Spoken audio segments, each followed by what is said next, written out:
where the mind is without fear and the head is held high, where knowledge is free.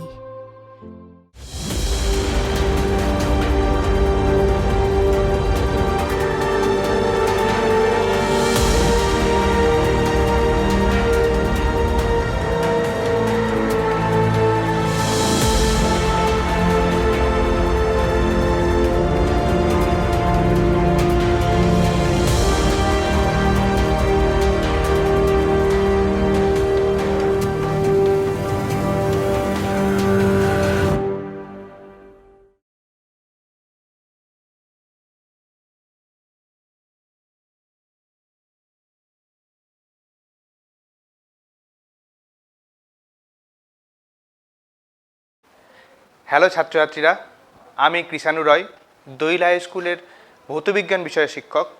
তোমাদের tele ক্লাসে স্বাগত জানাই।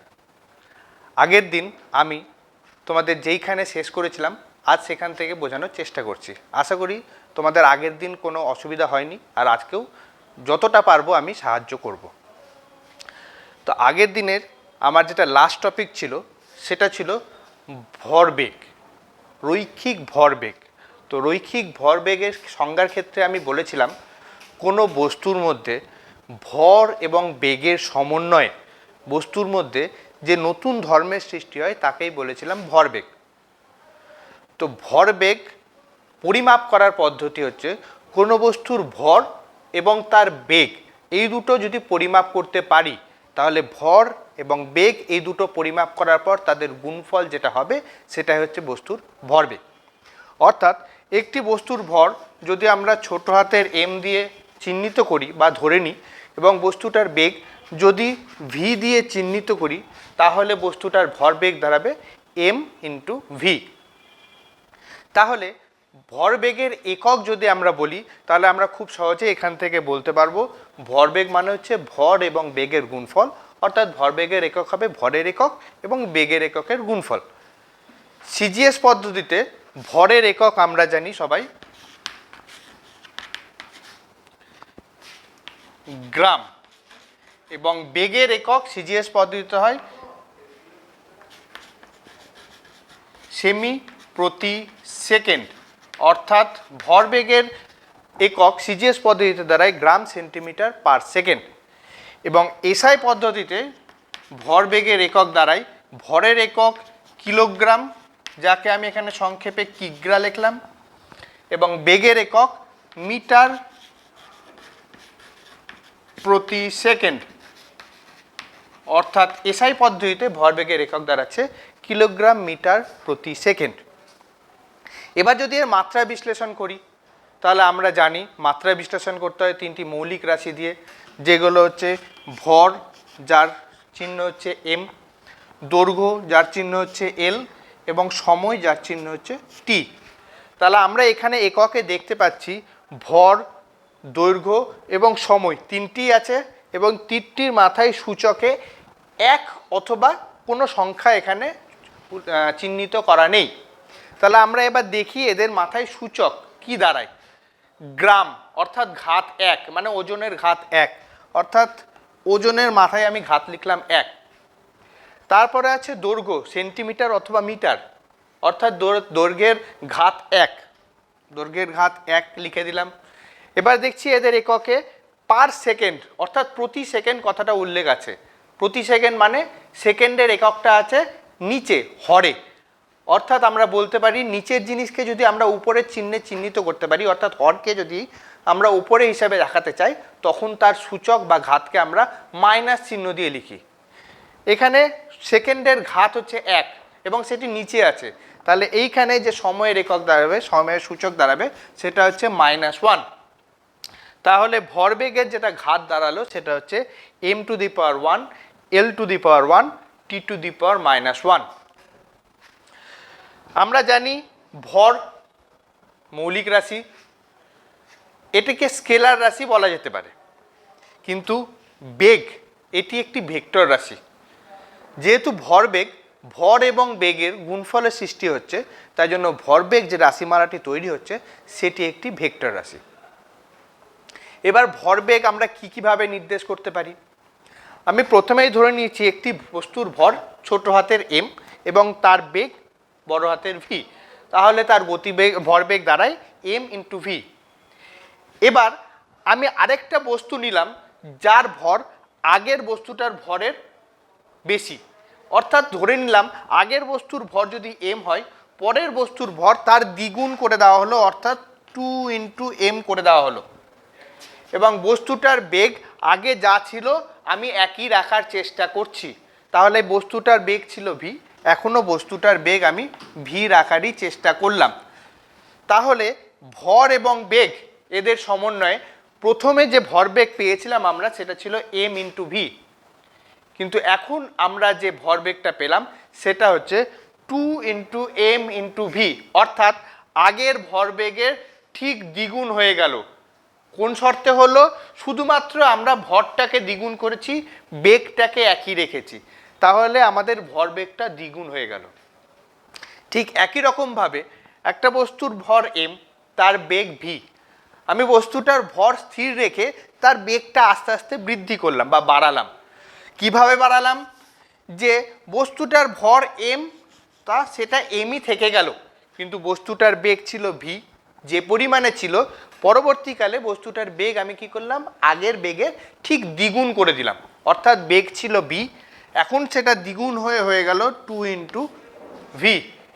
তাহলে এই ক্ষেত্রে ভর এবং বেগ, অর্থাৎ ভর হচ্ছে m এবং বেগ 2v, এই দুটোর গুণফল করে যেটা আমরা পাবো সেটা হচ্ছে আবার 2 ইন্টু m ইন্টু v, ভরবেগ 2 ইন্টু m ইন্টু v, যেটা আগের ভরবেগের দ্বিগুণ। তাহলে আমরা এখান থেকে বলতে পারি যে বস্তুর ভর অথবা বেগ যে কোনো একটি যদি পরিবর্তন হয়, যে হারে পরিবর্তন হবে, বস্তুর ভরবেগের পরিবর্তন একই রকমভাবে হবে। তার আমরা কিছুটা উদাহরণ দিয়ে দেখে নিই।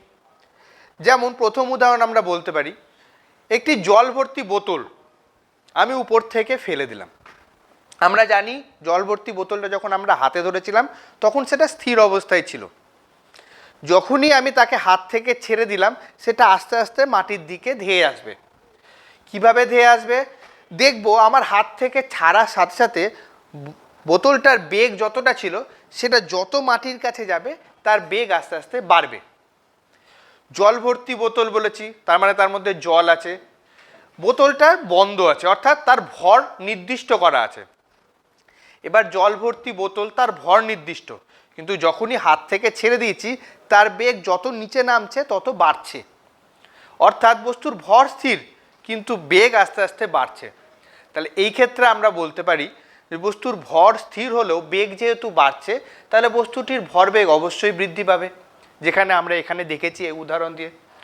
তাহলে আমরা বলতে পারি সেই ক্ষেত্রে বস্তুর বেগের পরিমাপটাই হবে বস্তুর ভরবেগের পরিমাপ, অর্থাৎ বেগ যে পরিমাণে বাড়বে বস্তুর ভরবেগও সেই পরিমাণে বৃদ্ধি পাবে। তো আমি এটা উদাহরণ পেলাম বস্তুর বেগ বৃদ্ধি।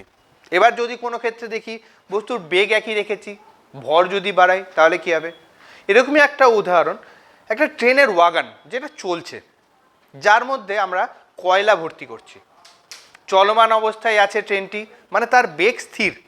এবার আমরা ক্রমাগত সেই ওয়াগনের মধ্যে কয়লা ভরছি। কয়লা যখনই আমি ট্রেনের মধ্যে ভরছি তার অর্থাৎ ট্রেনটার ভর আস্তে আস্তে বৃদ্ধি পাচ্ছে, কিন্তু তার গতি স্থির।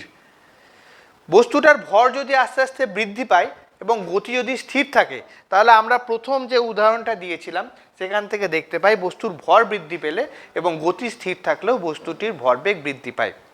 এক্ষেত্রেও গতির ভরের বৃদ্ধিটাই গতির ভরবেগের বৃদ্ধি নির্দেশ করবে, অর্থাৎ ভর যে পরিমাণে বাড়বে বস্তুর ভরবেগের পরিবর্তন সেইভাবেই হবে। এবার ভরবেগ, ভরবেগ তো আমরা পেয়েছি যে বস্তুর ভর এবং বেগ, ভরবেগের কি পরিবর্তন ঘটে?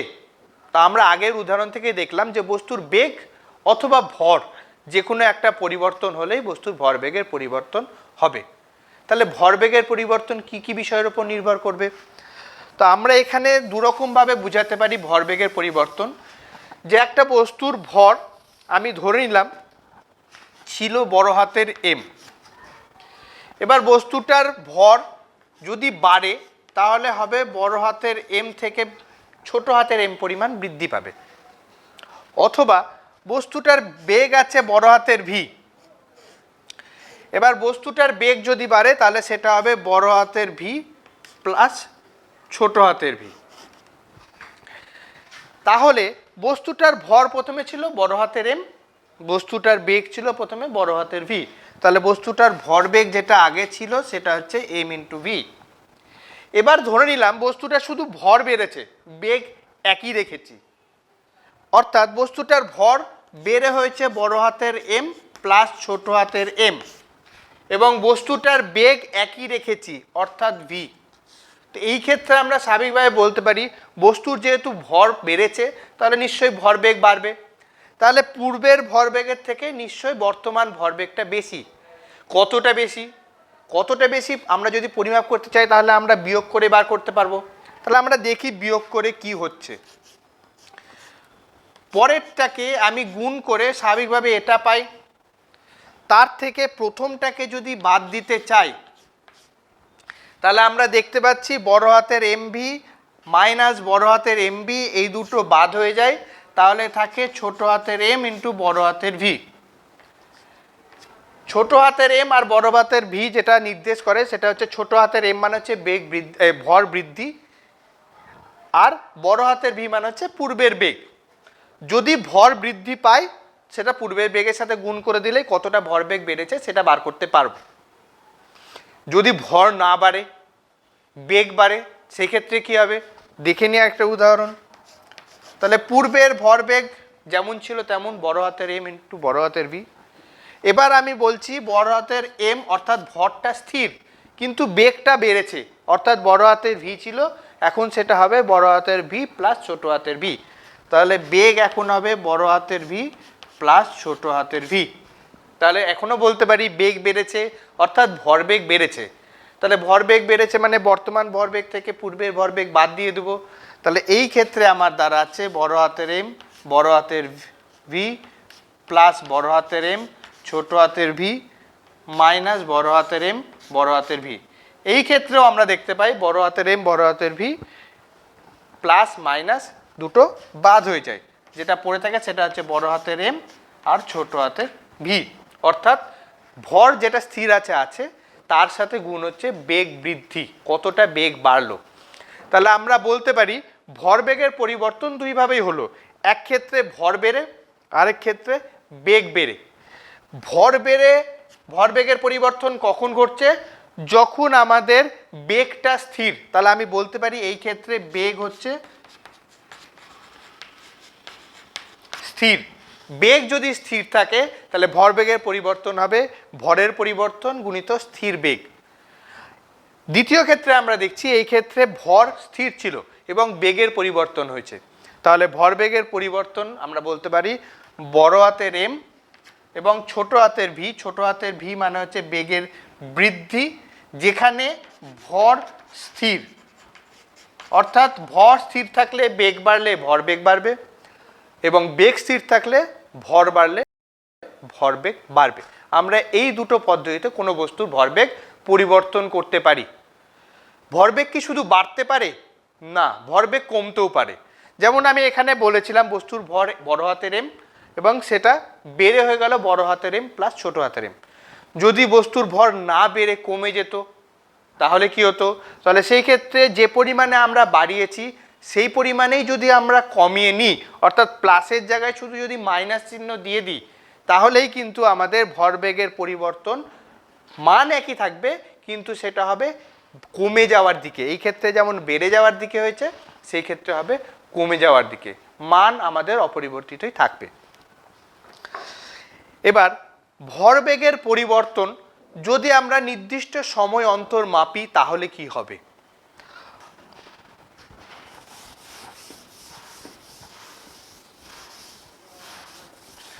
আমরা সাধারণত যে কোনো সমস্যায় বা গাণিতিক সমীকরণে আমরা কিছু চিহ্ন নির্দিষ্ট থাকে, যেমন বস্তুর ভর সাধারণত আমরা ছোট হাতের এম দিয়েই বেশিরভাগ ক্ষেত্রে প্রকাশ করে থাকি। এছাড়া বস্তুর দুটো বেগ, একটা প্রাথমিক বেগ এবং একটি অন্তিম বেগ, এই দুটো চিহ্ন দিয়ে প্রকাশ করি। তার মধ্যে প্রাথমিক বেগ যেটি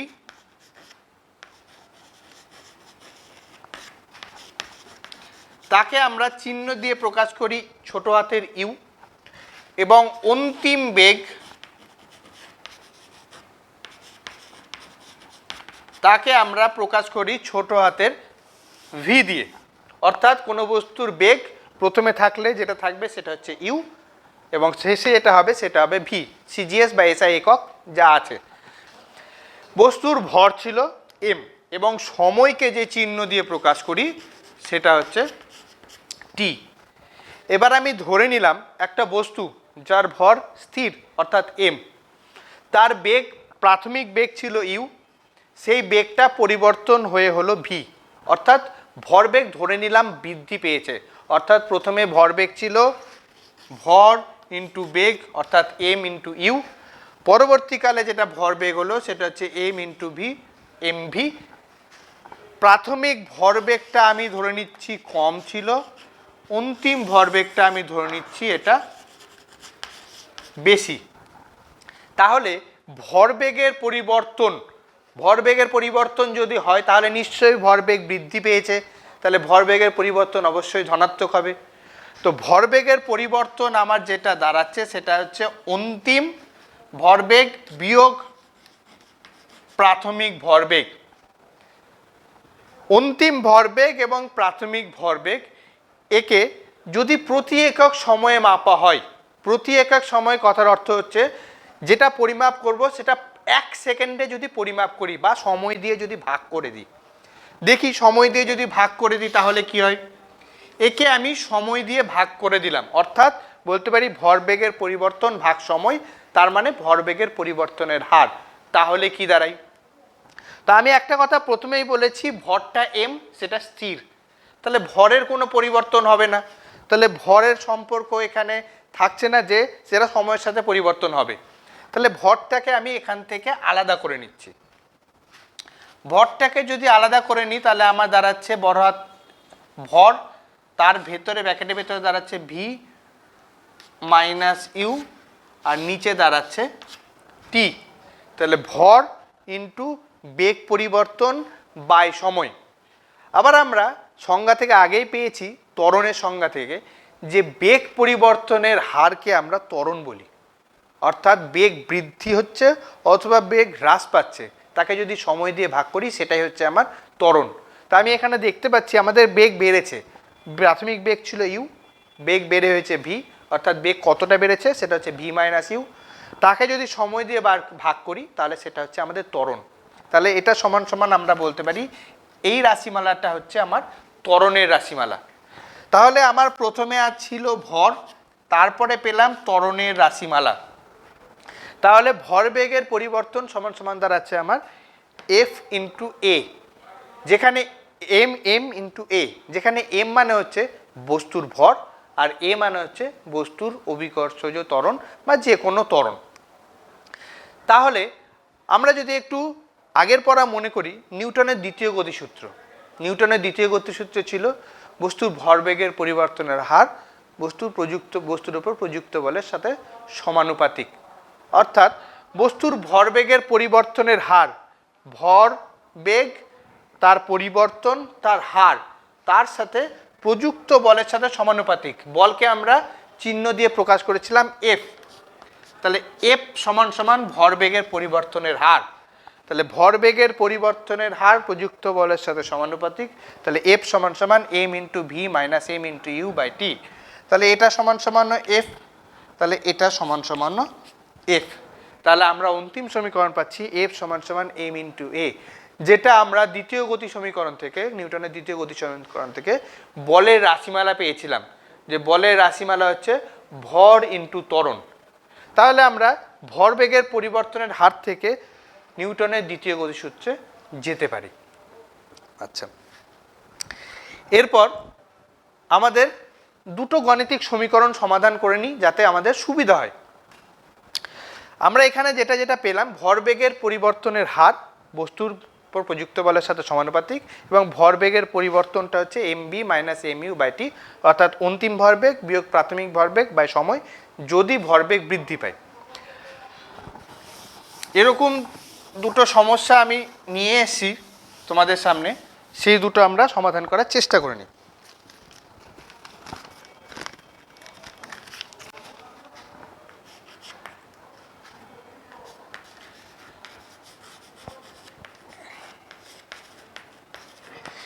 100 গ্রাম ভরের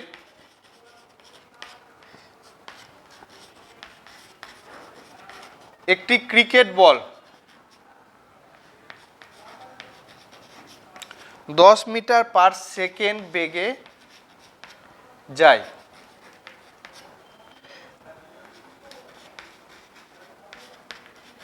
একজন খেলোয়াড়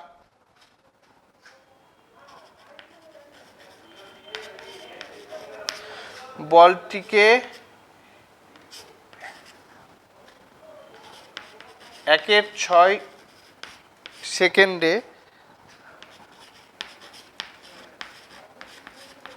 হাতে ধরে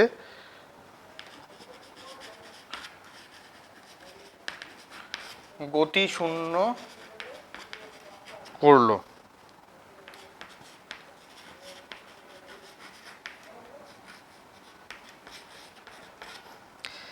খেলোয়াড়টি কত বল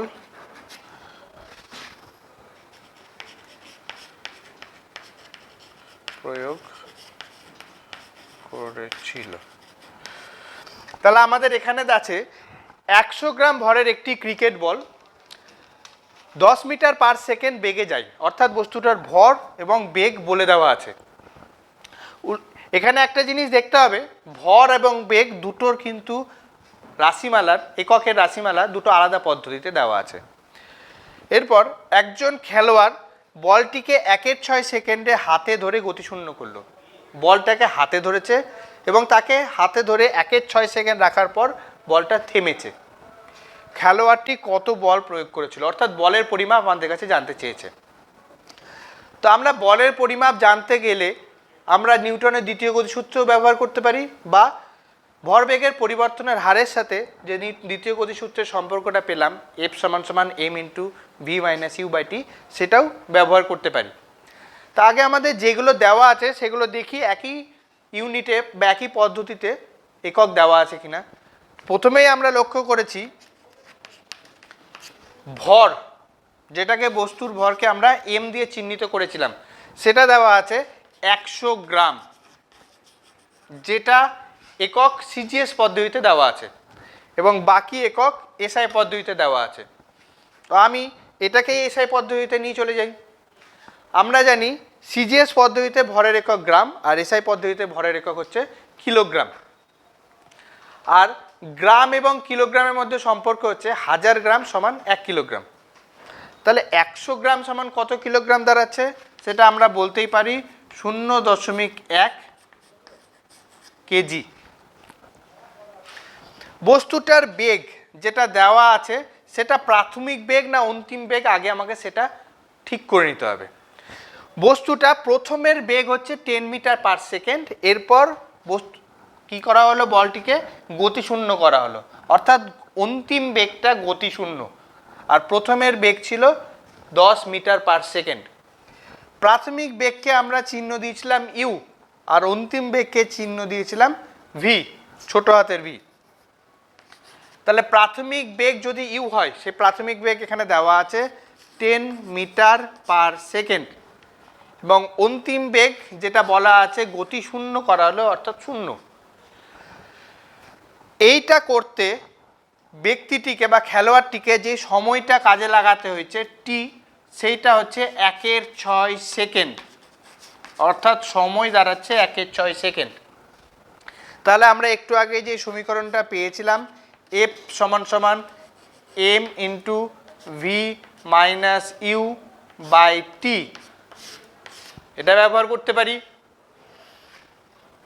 অবশ্যই যে একক বেরাবে, যে রাশিমালা বেরাবে, তার একক আমরা এসআই পদ্ধতিতে ব্যবহার করব, কারণ প্রত্যেকটাই এসআই পদ্ধতিতে ব্যবহার করেছি। ভরের মান আমরা লিখেছি 0.1 কেজি এসআই এককে। এরপর ভি অর্থাৎ অন্তিম বেগ হচ্ছে 0 মাইনাস প্রাথমিক বেগ অর্থাৎ 10 বাই সময় হচ্ছে 1/6 সেকেন্ড।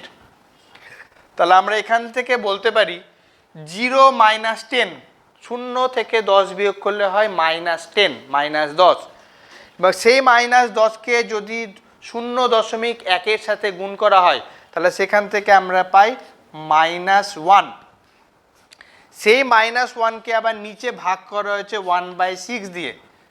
তাহলে এই নিচের 6টা যদি উপরে উঠে যায় তাহলে এই রাশিমালাটা দাঁড়ায় -6। যেহেতু বল পরিমাপ করছি, বলের একক এসআই পদ্ধতিতে হচ্ছে নিউটন, তাহলে যেই বলটা প্রয়োগ করা হলো সেটা হচ্ছে নিউটন। রাশিমালাটার মান এসছে 6 নিউটন, কিন্তু তার সামনে একটা মাইনাস চিহ্ন আছে। তার অর্থ দাঁড়াচ্ছে বলটা উপর থেকে পড়ছিল, বলটাকে থামানোর জন্য আমাকে তার বিপরীত দিকে বল প্রয়োগ করতে হবে। বিপরীত দিকে অর্থাৎ আমাকে নিচ থেকে ওপরের দিকে বল প্রয়োগ করতে হবে। তাহলে যদি আমাকে জিজ্ঞাসা করে খেলোয়াড়টি কত বল প্রয়োগ করেছিল, তাহলে আমাকে সেক্ষেত্রে বলতে হবে খেলোয়াড়টি 6 নিউটন বল প্রয়োগ করেছিল বিপরীত দিকে। কার বিপরীত দিকে? বলটির বিপরীত দিকে। বলটি অর্থাৎ যে বলটা ক্রিকেট বলের বিপরীত দিকে 6 নিউটন বল প্রয়োগ করেছিল। এরকমই আরেকটা উদাহরণ আমরা দেখে নিই।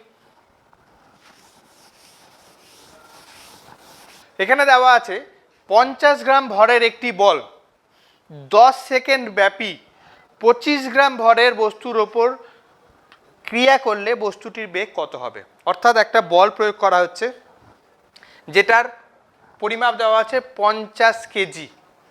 50 কেজি তো আবার বল হতে পারে না, এটা তো অবশ্যই ভরের একক।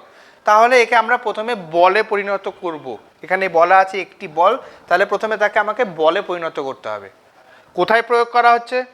10 সেকেন্ড ব্যাপী একটা নির্দিষ্ট সময় ধরে 25 কেজি ভরের একটা বস্তুর উপর প্রয়োগ করা হচ্ছে। একটা বস্তু যার ওজন 25 কেজি, তার উপর এটা প্রয়োগ করা হচ্ছে। এবার সেই বলটা প্রয়োগ করার পর বস্তুটার বেগ কত হবে, অর্থাৎ অন্তিম বেগ কত হবে, সেটা আমাকে বার করতে হবে। তো এখানে আরেকটা জিনিস আমাদের দিয়ে থাকা দরকার বা জানা থাকা দরকার, যে বস্তুটার যেহেতু ভর দেওয়া আছে এবং সেটাকে একটি বল বলা হয়েছে, তাহলে সেইখানে অবশ্যই অভিকর্ষীয় ত্বরণ জানার দরকার। যেহেতু আমরা দেখতে পাচ্ছি কেজি কেজি অর্থাৎ এসআই একক, তাহলে এসআই পদ্ধতিতে অভিকর্ষীয় ত্বরণের মান 9.81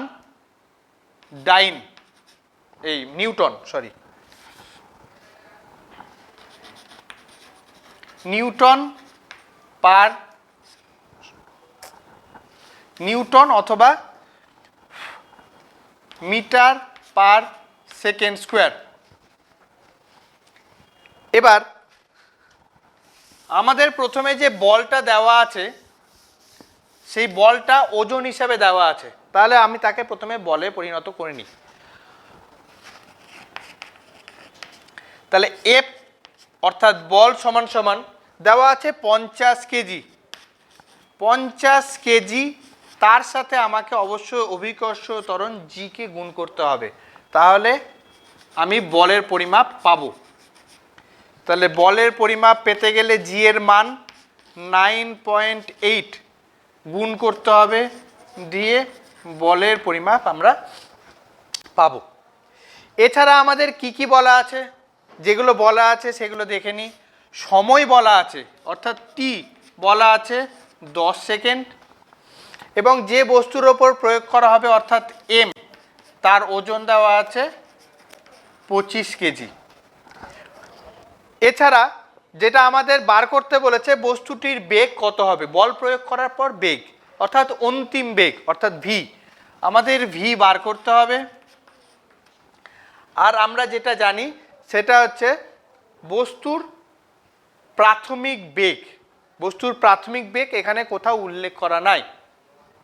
তা আমি দেখি প্রথমে নিউটনের দ্বিতীয় গতিসূত্র। দ্বিতীয় গতিসূত্রে বলের রাশিমালা ছিল এফ সমান সমান এম ইন্টু এ। এ মানে হচ্ছে ত্বরণ, এম মানে হচ্ছে বস্তুর ভর। যেখানে এম এর পরিমাপ আমরা জানি 25 কেজি। ত্বরণ তো আমার জানা নেই, তো ত্বরণ জানতে গেলে আমি বলতে পারি ত্বরণ সমান সমান বেগ পরিবর্তনের হার, অর্থাৎ বেগ পরিবর্তন যদি জানি তাকে সময় দিয়ে ভাগ করলে ত্বরণ পেয়ে যাব। কিন্তু আমার প্রশ্ন হচ্ছে এখানে বেগও জানা নেই, তাহলে প্রথমে আমাকে যেটা বার করতে হবে সেটা হচ্ছে বস্তুটির ত্বরণ। তাহলে আমরা প্রথমে এফ এর পরিমাপ জেনে গেছি, যেটি হচ্ছে 50 × 9.8 সমান সমান বস্তুটার ভর হচ্ছে 25 কেজি, বস্তুটির ত্বরণ জানা নেই।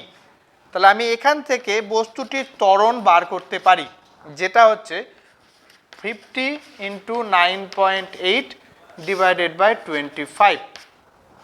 ত্বরণের একক অবশ্যই হবে মিটার পার সেকেন্ড স্কোয়ার। এবার যদি কাটাকাটি করি, 25 দুগুণ 50, 2 × 9.8 দাঁড়াচ্ছে 19.6 বা 19.6 মিটার পার সেকেন্ড স্কোয়ার। তাহলে যে বস্তুটা ত্বরণ পেয়েছে সেই ত্বরণের পরিমাপ হচ্ছে 19.6 মিটার পার সেকেন্ড স্কোয়ার।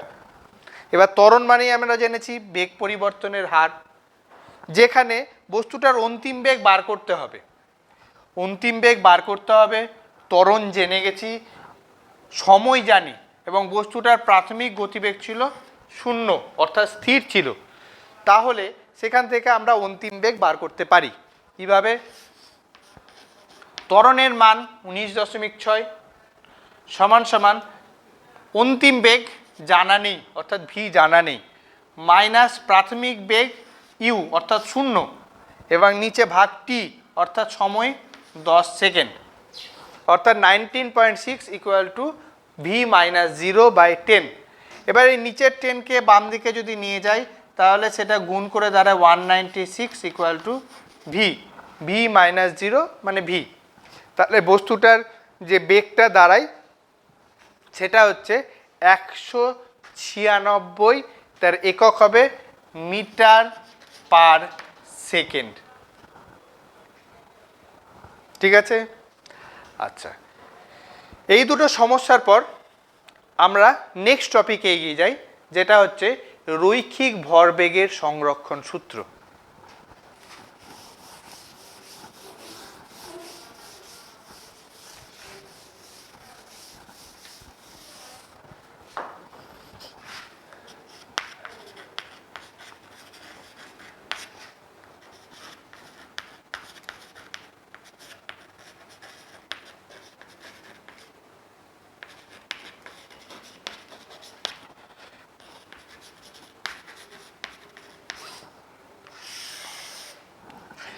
রৈখিক ভরবেগের সংরক্ষণ সূত্রে বলা আছে, কোনো বস্তু সংস্থার ওপর বাইরে থেকে বল প্রয়োগ না করা হলে বস্তু সংস্থার মোট রৈখিক ভরবেগ অপরিবর্তিত থাকবে।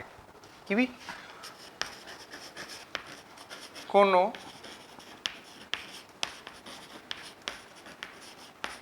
কোনো বস্তু সংস্থার উপর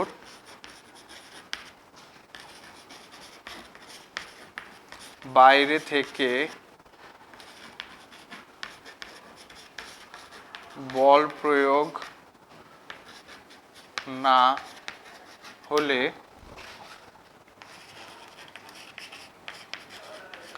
বস্তু সংস্থার মোট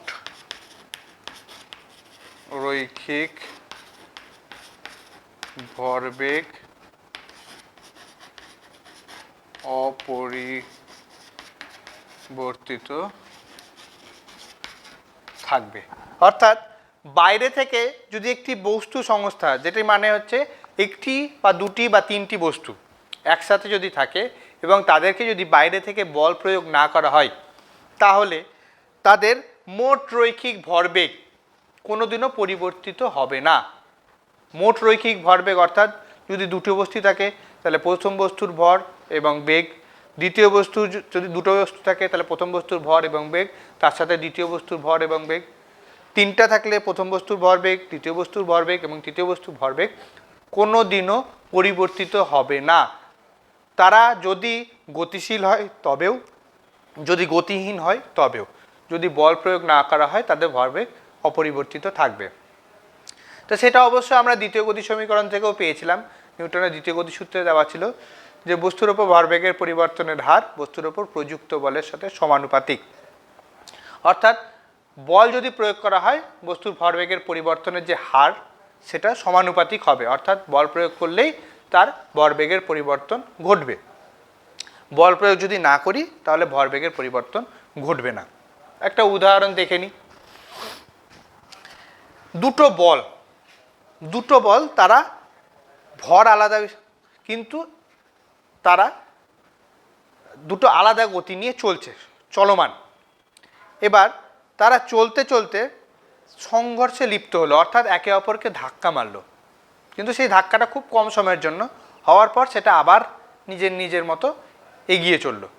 তাহলে ধাক্কা লাগার আগে বা ধাক্কা লাগার পরে যে কোনো সময় তাদের মোট রৈখিক ভরবেগটা সমান হবে। সেটা গাণিতিক সমীকরণ থেকে কীভাবে বোঝা যায়? এই একটি বস্তু যেটি আকার ছোট, যার ভর হচ্ছে m1, যেটা ছোট ভর, আরেকটি বস্তু যেটি আকারে এর থেকে সামান্য হলেও বড়, যার ভর m2। এরা একই ভূমির ওপর অবস্থিত এবং দুজনেই গতিশীল। গতিশীল কোন বেগে? তা আমরা প্রাথমিক বেগ ধরেছিলাম ইউ। দুটো বস্তু, দুজনের প্রাথমিক বেগ আলাদা। যদি আলাদা না হয় তাহলে প্রথমে যেহেতু তাদের মধ্যে পার্থক্য আছে, তাদের মধ্যে পার্থক্য থেকে যাবে, সংঘর্ষ হবে না। তাই জন্য আমি ধরে নিলাম দুজনের বেগ আলাদা।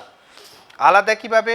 প্রথম বস্তুর বেগ u1, দ্বিতীয় বস্তুর বেগ u2।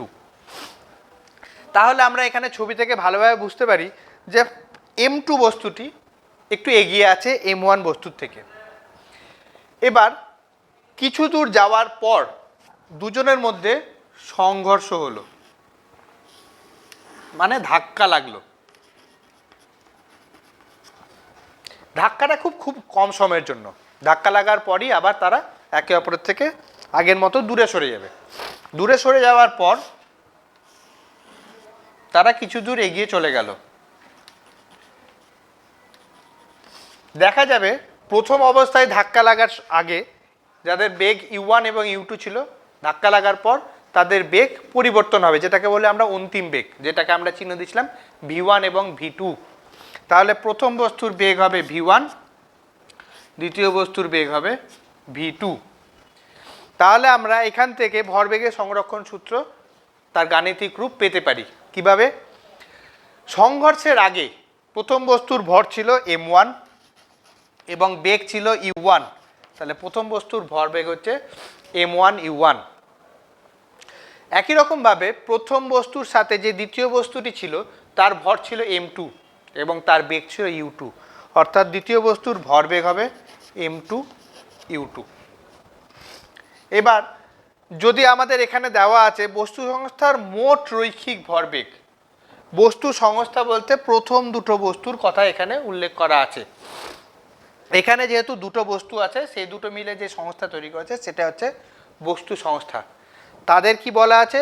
মোট রৈখিক ভরবেগ, অর্থাৎ প্রথম বস্তুর রৈখিক ভরবেগ এবং দ্বিতীয় বস্তুর রৈখিক ভরবেগের সমষ্টি, অর্থাৎ যোগফল। এটা হচ্ছে সংঘর্ষের আগে দুটো বস্তুর রৈখিক ভরবেগ। সংঘর্ষের পর প্রথম বস্তুর ভর m1 একই আছে, কিন্তু বেগ পরিবর্তন হয়ে u1 এর জায়গায় v1 হয়ে গেছে। একই রকমভাবে দ্বিতীয় বস্তু, তার ভর m2 একই আছে এবং বেগ u2 থেকে পরিবর্তন হয়ে v2 হয়ে গেছে। তাহলে সংঘর্ষের পর সংস্থাটার মোট রৈখিক ভরবেগ দাঁড়াবে m1 v1 plus m2 v2। তাহলে আমরা রৈখিক ভরবেগের সংরক্ষণ সূত্রে যে গাণিতিক রূপ পাই সেটা হচ্ছে বস্তু সংস্থায় যদি দুটি বস্তু নিয়ে গঠিত হয় এবং তাদের ভর যদি যথাক্রমে m1 এবং m2 এবং বেগ, প্রাথমিক বেগ যথাক্রমে u1 এবং u2 এবং অন্তিম বেগ যদি v1 এবং v2 হয়, তাহলে রৈখিক ভরবেগের সংরক্ষণ সূত্রের যে গাণিতিক রূপটি আসে সেটা হচ্ছে m1 u1 plus m2 u2 সমান সমান m1 v1 plus m2 v2। যদি তিনটি বস্তু হতো তাহলে m1 u1 plus m2 u2, তার সাথে আরেকটা তৃতীয় বস্তুর জন্য যোগ হয়ে যেত, সেটা হচ্ছে m3 u3। একই রকমভাবে সংঘর্ষের পর m1 v1 plus m2 v2, তার সাথে আরেকটা যোগ হতো, সেটা হচ্ছে m3 v3। এইটা হচ্ছে রৈখিক ভরবেগের সংরক্ষণ সূত্রের গাণিতিক রূপ। এবার রৈখিক ভরবেগের সংরক্ষণ সূত্র কতটা সত্যতা আছে বা তার কি প্রয়োগ আছে সেটা আমরা এবার একটু ব্যাখ্যা করব। মানে আমরা নিউটনের তৃতীয় গতিসূত্র পড়েছি, প্রত্যেক ক্রিয়ার সমান এবং বিপরীতমুখী প্রতিক্রিয়া আছে। তাহলে নিউটনের গতিসূত্র যদি সত্যি হয়, নিউটনের তৃতীয় গতিসূত্র থেকে আমরা ভরবেগের সংরক্ষণ সূত্র আসতে পারি। যদি ভরবেগের সংরক্ষণ সূত্র আসতে পারি তাহলে বলতে পারি যে নিউটনের তৃতীয় গতিসূত্র যদি সত্য হয় তাহলে ভরবেগের সংরক্ষণ সূত্রও সত্য। কিভাবে?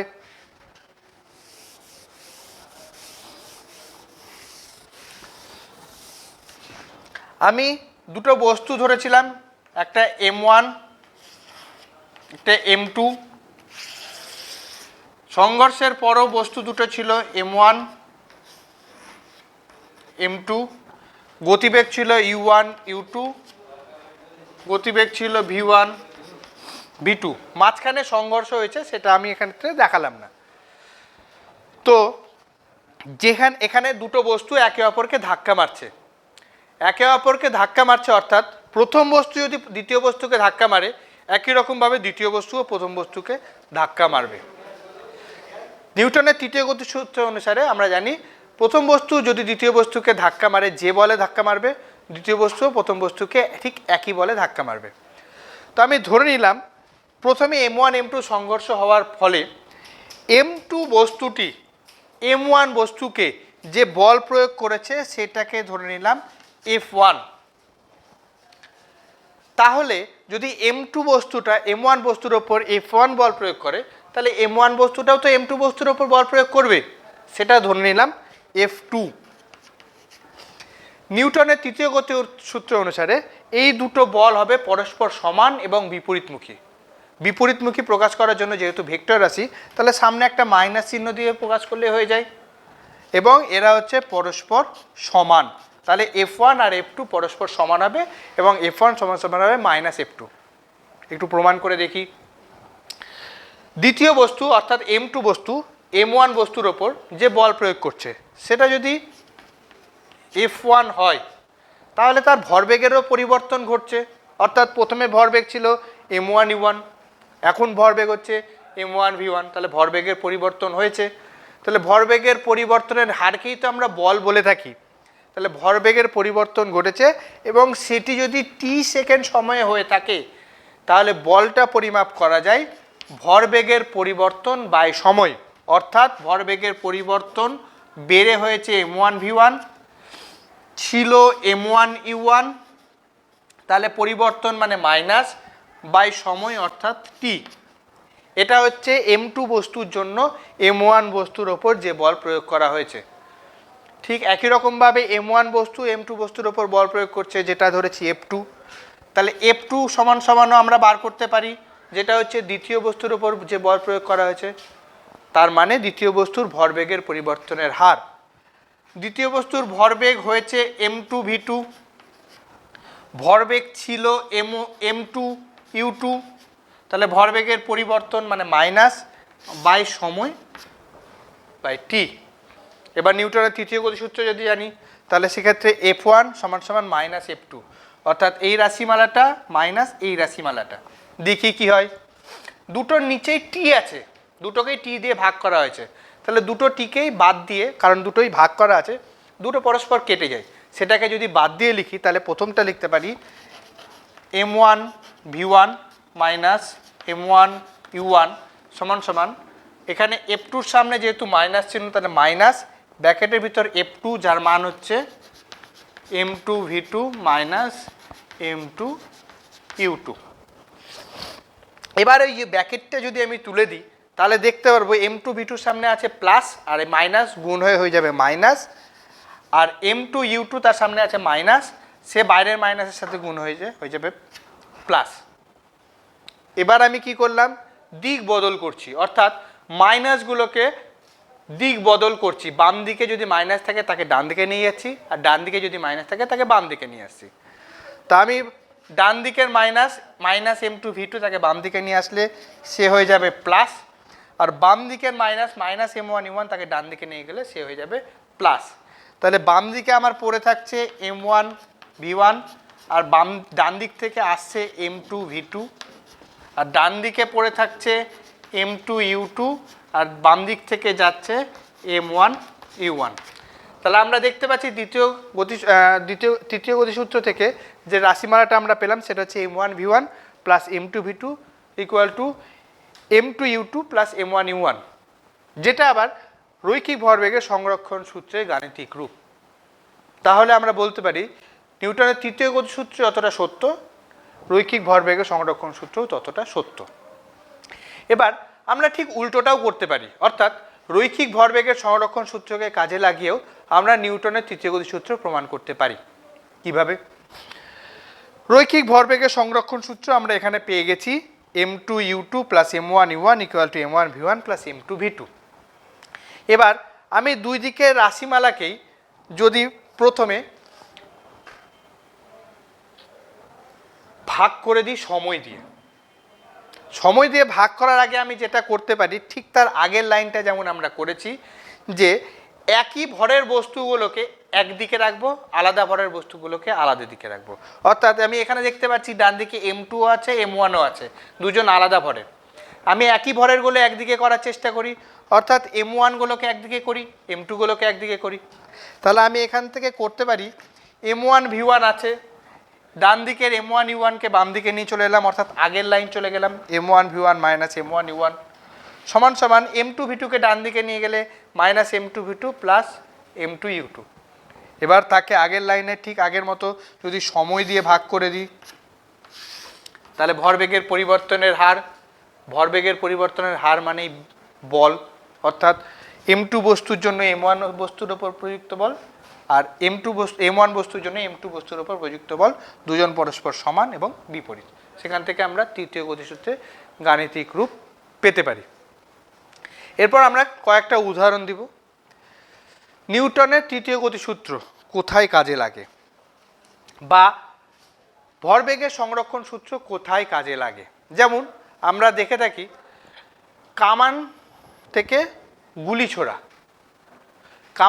গুলি ছোড়ার পূর্বে কামান এবং গুলি একসাথেই থাকে, অর্থাৎ কামানের ভর এবং গুলির নির্দিষ্ট কিছু ভর অবশ্যই থাকে, সেটা একসাথে থাকে, এবং গুলি ছোড়ার আগে সেটা তারা থাকে স্থির।